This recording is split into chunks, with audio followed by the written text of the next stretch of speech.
अरे अभी क्या अभी इसे भेज दीजिए। ये राधिका इसे यहाँ लाई थी ना, तो राधिका इसे रखेगी। अरे जाते जाते ये बोझ ना हमारे गले क्यों डाल के गई है? अरे ये छोटी सी बच्ची, इससे क्या दुश्मनी है तुम्हें, और इसका क्या ही बोझ है? निया बेटा, तुम नानू और नानी के साथ रह लोगी ना अच्छे से? हाँ, बस 15 दिन की तो बात है, फिर मैं मम्मा के साथ रहूंगी। विवेक, ये क्या कर रहे हो तुम? उठो यहाँ से, चलो। आप लोगों को अंदर जाना है ना तो जा सकते हैं, पर ये बच्ची एक कदम भी अंदर नहीं लेगी।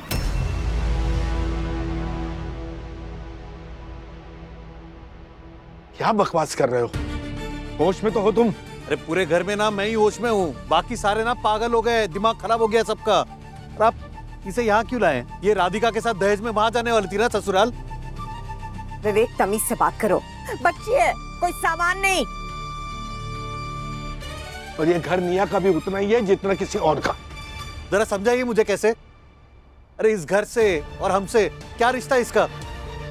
और जब वीर और राधिका का रिश्ता तय कर रहे थे तब हमारा डिसाइड हुआ था ना कि शादी के बाद ये लड़की राधिका के घर जाएगी। हुआ था कि नहीं? फिर ये गलत पते पे क्या कर रही है? पहले तो तुम जमीन से उठो और अपनी सोच को भी उठाओ। शर्म नहीं आती ऐसे वाहियात सवाल करते हुए?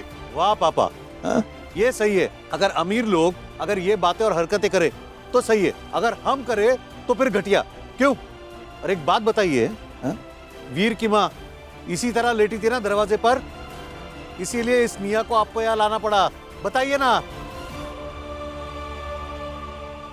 तुम्हें कैसे पता चला वो? अरे वो सब छोड़िए ना, उससे क्या फर्क पड़ता है? ना तो वो घर हमारा था, ना तो वो परिवार हमारा था, और ना ही वो घर की दहलीज हमारी थी। इसलिए हम कुछ नहीं कर पाए, लेकिन यहाँ ये बदतमीजी बर्दाश्त नहीं करेंगे। उठाओ। तो इस लड़की को मैं भी यहाँ बर्दाश्त नहीं करूंगा, समझ गए आप? अरे अभी क्या अभी इसे भेज दीजिए। ये राधिका इसे यहाँ लाई थी ना, तो राधिका इसे रखेगी।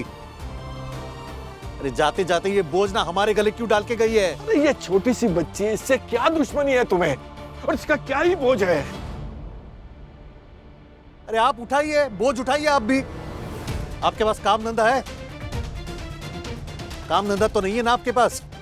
तो कुल मिला के इस घर में सिर्फ एक ही आदमी है जो कमाता है। राधिका नौकरी करती थी, पर अब तो उसकी शादी हो गई। तो शादी के बाद वो नौकरी करेगी नहीं करेगी किसे पता। और अगर कर भी लेती है तो पैसे यहां देगी या वहां, ये भी तो नहीं पता। तो कुल मिलाकर इस खानदान को चलाने का, खिलाने का, पिलाने का जिम्मा सिर्फ मेरा है। करेक्ट? पर आप लोग ये बात क्यों नहीं समझ रहे हो? एक बच्ची मतलब और एक खर्चा, उसका खाना पीना, कपड़ा लत्ता, दूध, दवाई, अरे 1000 खर्चे होते हैं। आप लोग ये बात समझ क्यों नहीं रहे? अरे इतना आलीशान घर है, अरे भेज दीजिए ना उसे वहां। अरे किसी कोने में पड़ी रहेगी, किसी को फर्क भी नहीं पड़ेगा। और हमारा घर देखिए इतना छोटा है, और लोग देखिए कितने सारे हैं यहाँ रहने के लिए। राधिका को फोन कीजिए और कहिए उसे कि इसे लेके जाए यहाँ से अभी के अभी। विवेक, अरे कुछ भी बोले चले जा रहे तू। अरे मुंह खोलने से पहले कभी सोच तो लिया करके क्या बोल रहे नालायक। अरे तो इनको सोचना चाहिए था ना, इसे यहाँ लाने से पहले। तब मैं ही सोचूं। और वहाँ राधिका के आंखों में तो आंसू आए होंगे और बेचारी रोई होगी कि पापा अब मैं क्या करूं। और आपका दिल भी पिघल गया होगा, और आपने ना मेरे बारे में एक बार भी नहीं सोचा। कब तक इस बच्ची को यहाँ खड़ी रखेंगे हम? पहले ही इतनी थकी हुई है। अरे कहिए ना उसे बैसाखी टेकते टेकते जाए अपने मम्मा के घर। अरे इतना बड़ा आलीशान घर है, आलीशान बिस्तर होगा, अरे आराम करे। यहाँ पे ना इसके लिए बिल्कुल जगह नहीं है, कह रहा हूं मैं। मतलब आज के आज सारी हदें पार कर दोगे? कोई शर्म, कोई हया, कोई कुछ नहीं, कोई इंसानियत नहीं बची तुम में। अरे आप ये सब बात छोड़िए और पैसे बचाने की सोचिए। मैं तो इसे अंदर नहीं आने दूंगा, कह रहा हूं मैं।